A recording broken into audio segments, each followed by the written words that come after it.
Correr parece a coisa mais simples do mundo, né? Mas e se eu te dissesse que cada passo que a gente dá hoje, seja numa maratona ou numa volta no parque, carrega milênios de história? Vamos juntos descobrir como um ato que era de pura sobrevivência se transformou nesse símbolo cultural e numa indústria que movimenta, olha, bilhões. A nossa jornada vai ter 5 partes. Primeiro, a gente volta lá nas origens, quando correr era sinônimo de sobreviver. Depois, vamos ver como a cultura foi moldando nosso corpo. Em seguida, a gente entra na era do corpo capitalista. E para fechar, fica a pergunta: afinal, para onde é que a gente está correndo? Então, vamos começar pelo começo. Hoje, correr pode ser sobre identidade, sobre status, mas como é que a gente chegou até aqui? Como algo que a gente fazia para não morrer de fome virou uma forma de dizer para o mundo quem nós somos. Olha só para essa cena. Um corredor moderno, exausto, mas vitorioso. A medalha, o cronômetro, o número no peito. Cada detalhe ali grita conquista. Hoje, correr é muito sobre isso. É uma prova de disciplina, uma declaração pública de identidade. Agora vamos contrastar isso com o nosso ancestral. Para ele, não existia linha de chegada, muito menos medalha.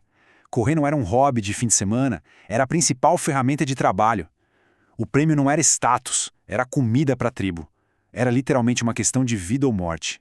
E aqui está a grande pergunta que vai guiar a gente. Como essa necessidade biológica, tão básica, se transformou nesse fenômeno cultural tão complexo e que movimenta tanto dinheiro? É exatamente isso que a gente vai desvendar agora.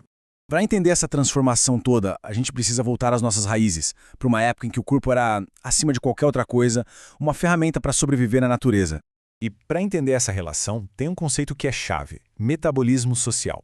Pensa nele como se fosse a digestão de uma sociedade. Através do trabalho, a comunidade consome recursos da natureza para conseguir produzir e reproduzir a vida. E nesse sistema, a corrida do nosso ancestral era o trabalho em si. Era o motor que fazia esse metabolismo girar, não um esporte.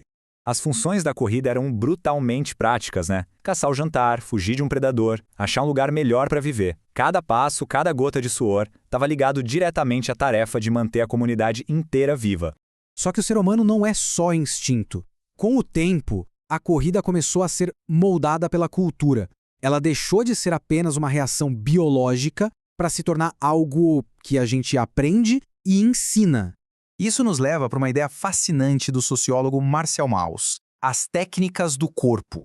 Ele percebeu uma coisa genial. O jeito que a gente se move, e isso inclui o jeito que a gente corre, não é algo 100% natural ou universal. É algo que a gente aprende culturalmente, que é passado de geração em geração.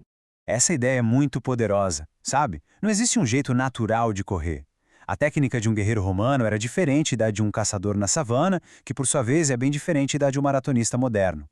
Cada cultura moldou o movimento para os seus próprios fins. Essa linha do tempo aqui deixa a evolução bem clara.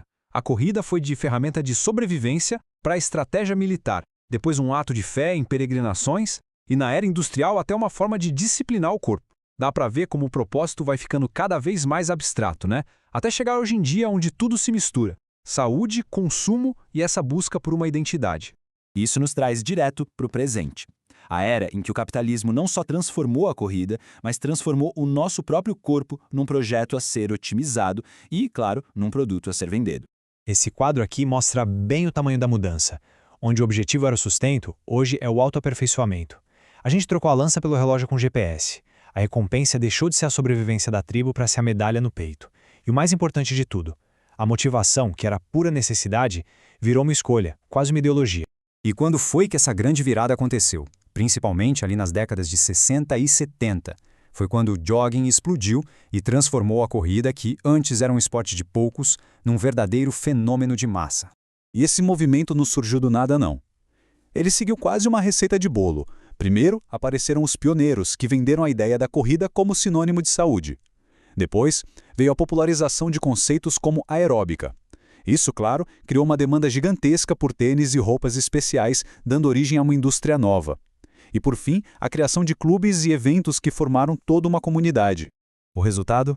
Hoje, a corrida é um mercado gigantesco. Como a gente vê aqui, ela foi totalmente absorvida pela lógica do consumo.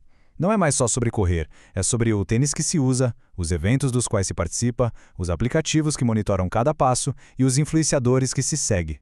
O ponto central é exatamente este. A corrida foi mercantilizada. Aquele ato simples de colocar um pé na frente do outro foi transformado numa vitrine, sabe? Uma vitrine para exibir status, poder de consumo e para construir uma identidade que se encaixa perfeitamente no mercado. Bom, depois dessa jornada toda, a gente chega na pergunta final. Para onde é que tudo isso está nos levando? O que de fato significa correr hoje em dia? Existe uma figura muito curiosa nas maratonas: o coelho. É um corredor pago para manter um ritmo exato e guiar os outros. Pensa bem, é uma metáfora perfeita para a corrida moderna. Muita gente corre em busca de liberdade. Mas será que existe liberdade de verdade quando se está apenas seguindo um ritmo ditado por outros? E essas são as contradições que marcam a corrida hoje. Corremos buscando a liberdade da natureza, mas ficamos presos aos dados de um aplicativo. Corremos pela saúde, mas às vezes caímos no fetiche de ter o tênis mais caro e a próxima medalha. A grande questão é: essa prática ainda nos conecta com o nosso corpo? Ou será que transformou o nosso lazer em mais uma performance para o mundo? E assim, a gente encerra com essa reflexão. Por milênios, a humanidade correu para sobreviver. Simples assim. Hoje, com a sobrevivência física mais garantida para muitos, a pergunta mudou. Será que estamos correndo para escapar de alguma coisa, para nos sentirmos livres? Ou será que estamos apenas correndo mais rápido dentro de uma nova gaiola? Uma gaiola construída pelo mercado? A resposta, olha, não define só o futuro da corrida, mas talvez quem estamos nos tornando.